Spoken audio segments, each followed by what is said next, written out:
All right, peace and greetings, YouTubers.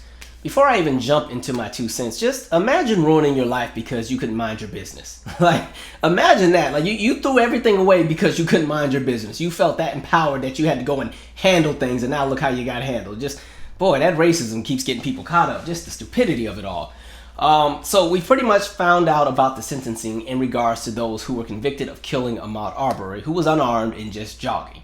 And so Travis and Greg McMichael, both father and son, have been sentenced to life plus 20 years without the possibility of parole. And William Bryan Jr. has also been sentenced to life, but has the possibility of parole after serving 30 years.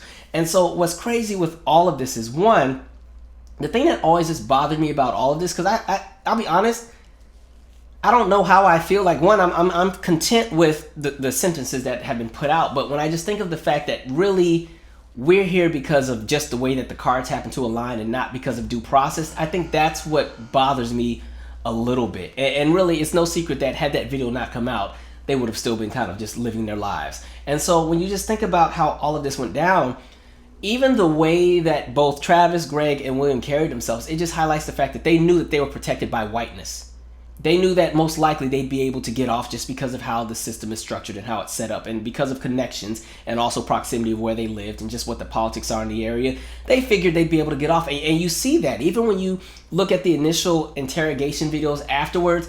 You know, especially Travis and Greg McMichael, they're running around. They're like, it's just a regular day. Hey, how you doing? You know, they're in the interrogation office. Oh yeah, we had to kill somebody. That's all. And so it's just almost like a reunion. It's kind of like when you saw Lori Loughlin, you know, get in trouble in regards to the college cheating scandal, and then when she goes to the initial arraignment, you know, she's out there signing autographs and hey, Stacey, you have to come see the new sunroom. You'll be able to see all of Mount Shasta. Oh, it's to die for. Yeah, we just got to handle this thing, and then yeah, just come on over. Like, that's kind of the energy that was almost there. It's like you literally shot someone with a shotgun. You know, you and your friends corner them with a truck and shoot them with a shotgun a handful of times.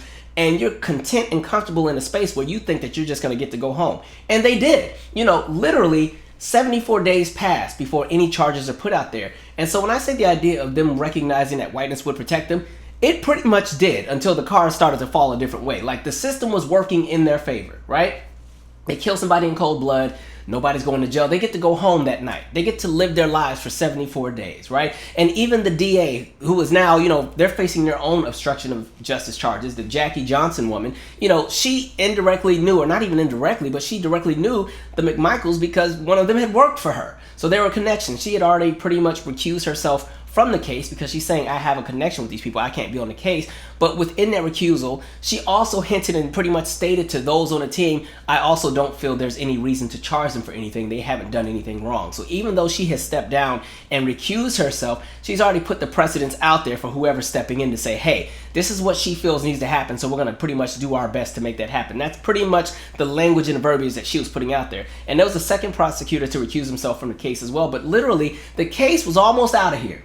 Right? It was a done deal. Ahmaud Arbery was just going to be painted a certain way, and that's how it was going to be. You know, Travis, Greg, and William, they painted the narrative of they were trying to make a citizen's arrest. There were all these robberies in the area, all of this crime and violence, and we saw somebody suspicious, and we just wanted to talk. We just wanted to talk, and, you know, we pulled up nicely to him, and, you know, we wanted to talk, and he attacked us and tried to take our shotgun and tried to kill us, tried to kill all three of us, and so we had to just fight for our lives. It was self-defense. And so the interesting thing as well is anytime you have a moment like that take place where a black person is killed unarmed and unjustifiably in the United States, whether it's by a police officer or whether it's by, you know, a civilian, a lot of times many in America, they buy the narrative. You know, they will buy right into it. It's almost like you're automatically guilty for being black and there's something you must have done. So the narrative became, he wasn't supposed to be in that neighborhood. He wasn't supposed to be in that area. Okay, we're going to all of a sudden highlight and equate the fact that there's this building that's under construction, and we're going to somehow equate that to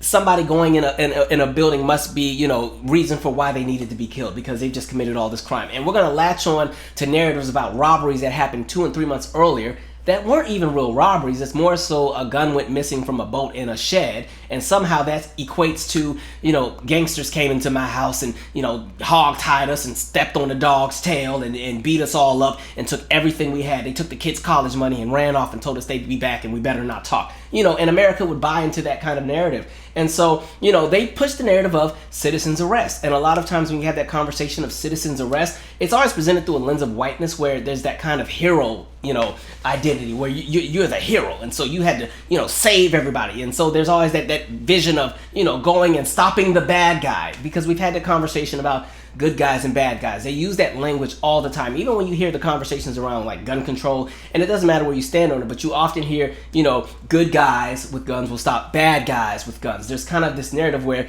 there's good and bad, and it's no secret that bad is often associated with blackness. Bad is often associated with anything that's not white and does not fit within the status quo of what whiteness is deemed to be as in regards to the power that exists. And so, that narrative was out there. And then they were so cocky, they leaked the video. It wasn't like this was, on a dash cam from a police car. They put the video out thinking it would help to corroborate their story and say, yeah, look what happened. We were fighting for our lives. And so you see the video, and it's this Walker Texas Ranger, the truck's driving and cornering the person and pushing this way, and the guy tries to run this way, and they got the shotgun and shit, pop, pop, pop, pop. I'm like, what kind of nonsense is this? And again, they were so cocky and comfortable in that space of whiteness and recognizing that they would be fine, that, they were comfortable putting a video out like that. They thought it would justify and kind of clear their name. And that's because in this country, anytime a black individual is unjustifiably killed, whether it be a man, woman, or child, especially if they are unarmed and they are killed as an end result of anti-blackness, there's always a certain formula that is utilized and put into the next gear that America buys into and that the system tends to protect, right? And so that formula is this. You vilify the black victim. Paint them out to be the worst of the worst. Take out any element of humanity that exists within them and paint them to be reactionary and impulsive and one-dimensional, and paint them out to be an individual in a space where if we didn't stop them, this was going to happen. And that this consists of any and everything terrible that you can think of that puts other people in danger. Just paint them to be a menace to society. So that's what tends to happen. And it doesn't matter what the individual was doing, they will find a way to make it sound terrible. If that individual was just breathing too hard, well, they were breathing so hard they were putting too much carbon dioxide into the atmosphere. It's contributing to global warming. We had to do something about it for the children. If they were sleeping, there was something they were doing wrong while they were sleeping, and that's why it was dangerous. If they were eating, they were eating too aggressively. We didn't know if they were going to start, stop eating the food and start trying to eat everybody. They find every crazy element and reach and stretch that they can latch onto to paint that narrative. And it's easy to do because America has a history of doing that. And so when you go back and you look at films like Birth of a Nation and just some of the verbiage that was in a lot of our laws and ordinance and even the covenants in regards to housing that led into redlining, there's so many narratives placed around black individuals that always paint us out to be very like feeble, almost like we're just inhumane. There's no element of empathy that exists for our struggle. We're just deemed as that group that people got to find a way to deal with. So 1, vilify. 2, have the narrative of white fear. We fear for our lives. We were so helpless.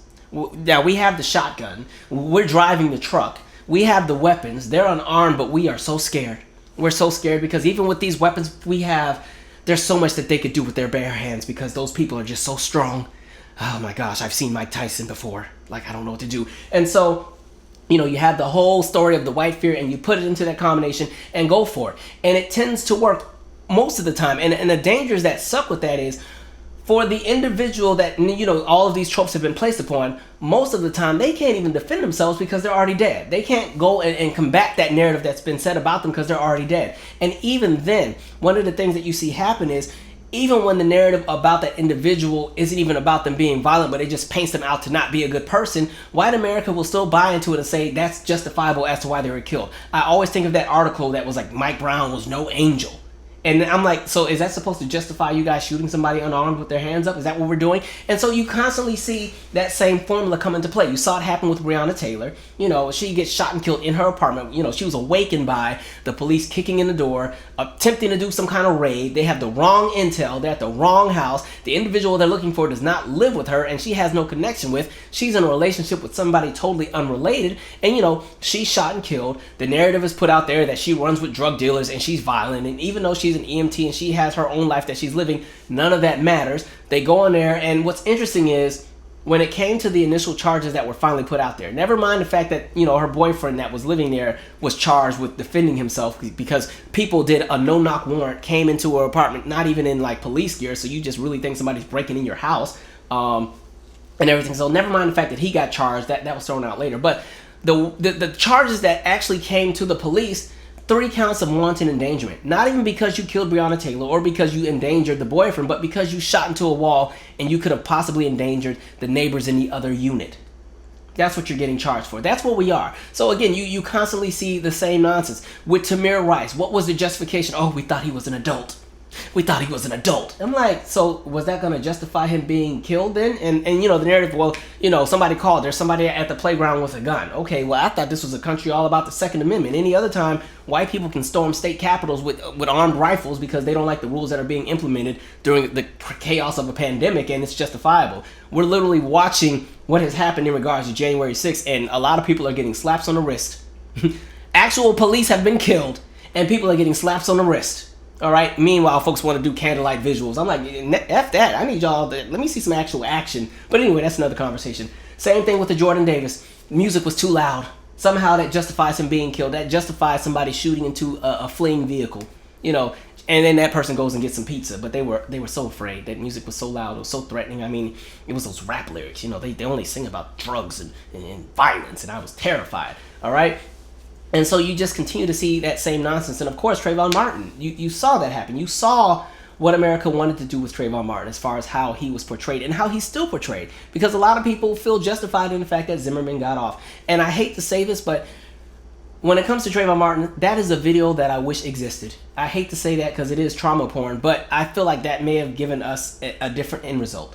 You know, because look at what ended up happening with Trayvon and how he was painted. And meanwhile, Zimmerman gets to continue being a terrible person and doing all the terrible things he does and continues getting all these different violent charges or whatever else. And he's still deemed to be an angel. And I'm just like, dang, that's messed up. But the other thing they also will do in regards to that formula, sometimes they will associate that individual or paint that individual to be somebody that they're not even, you know, that doesn't even exist. In regards to, we've seen many moments where the media and people in social media will go and find a picture of somebody who's not even the person that's now dead and say, well, that's them. And in that picture, it shows them, I don't know, they holding a bottle of liquor or they got some gold fronts in their mouth. Something that will chip away at that idea of humanity. Paint them out to be a racist, stereotypical trope that's put out by the media. And now it can justify what happened. So they did that with Trayvon Martin. They kept showing some pictures of some other kid with gold teeth. And even then, having gold teeth does not equate to being, you know, justifiably killed.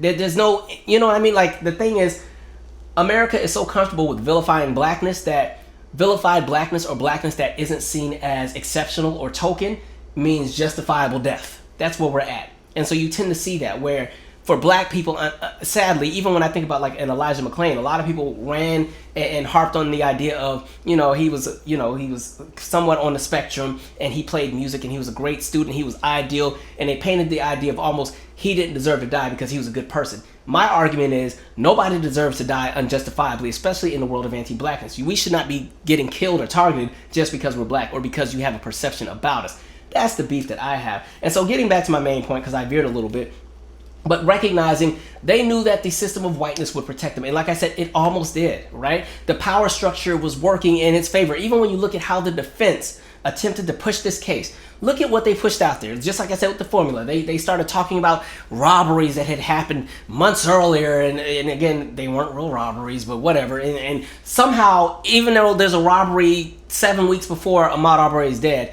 because he is black, somehow he must have had something to do with it. It must be him because we keep seeing him jog. You know, usually when somebody does a crime, they don't just linger around the same area all the time as a pattern. You're trying to get caught up. But, you know, they paint the narrative of there was the robberies. And then even when you hear the piece in the closing argument, where that defense attorney said the line about he didn't even have socks to cover his long, dirty toes. What? Like, what does that have to do with anything?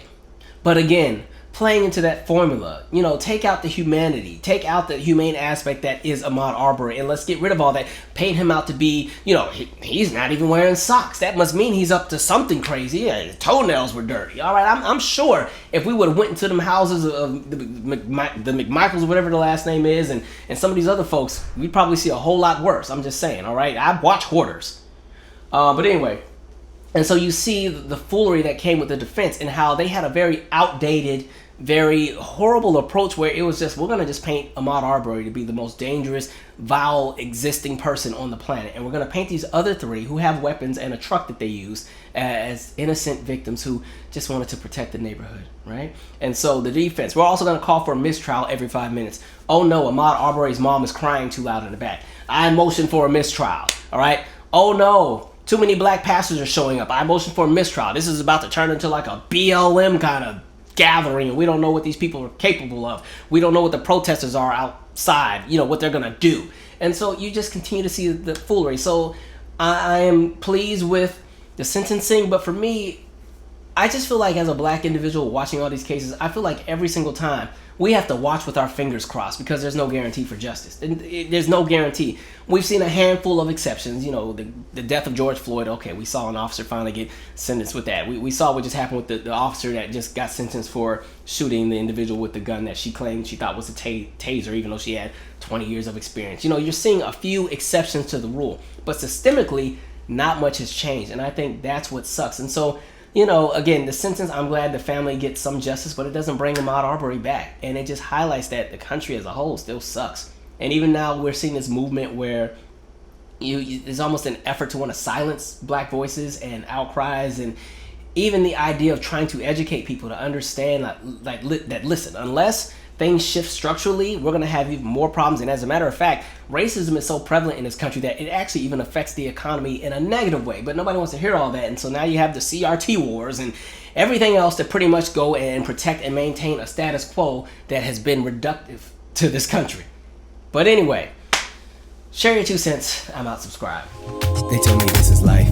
You working just to manage all the overpriced rental hikes. Told your car you on your bike, pushing to work. In the rain, there's a puddle as you move to the right. A bigger car splashes. Oh no, you got mud on your clothes. Now you're trekking the roads, trying to make it home to change before you clock in and go to the job where you're disrespected from all your peers. Smartest in the room, but never climb because of their fears. Watching all the mediocrity and title promotions. HR flags another email. They don't like how you wrote it. Now a mediation conversation improvement plan. Then expect you at the potluck with the folks you can't stand. You got a dream, but no dollar cause you're paying the rent. Spend the evenings on your craft, missing social events. In your downtime, you're catching up on all of your sleep. Getting ready for another round of cycle repeats. I can't stop my jaded view.